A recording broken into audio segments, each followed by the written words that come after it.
A wounded veteran who prefers to be identified as John for fear of government reprisal says he lost his arm during a battle in the war for independence. He says since then the South Sudan government has done very little to support him. I joined the movement of SPLA in 1990, at the time when I was 13 years old. In 1998, I was taken to front line in Tindilo, whereby I got wounded. So I feel sorry. I don't mean that the celebration of independence that we brought from the fire will be like the one I am now seeing today. It is just like people are mourning, not celebrating in a good faith or something good have come to them this day. John says he regrets his time during the liberation struggle because now the government ignores him. All the way you get people begging as if they are from another country, but they have become beggars in their own country while the government is there looking. To expect the government to ask some international communities to intervene to our suffering, to open schools for our children so that our children have to learn to be better children in the future and to know that our father fought not in vain. Veteran Peter Chut says since 2011 they have tried to meet President so he can solve some of their issues, but access to President Salva Kiir's office was blocked.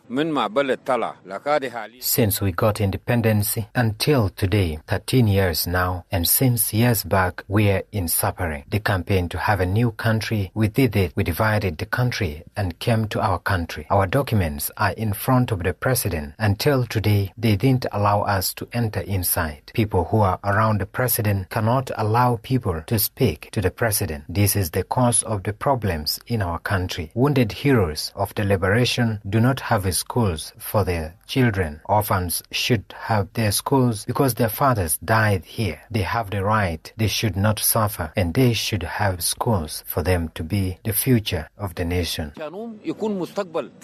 Lauro Gabriel, a wounded veteran in his 50s, says despite the hard situation, he can still smile because he has a country.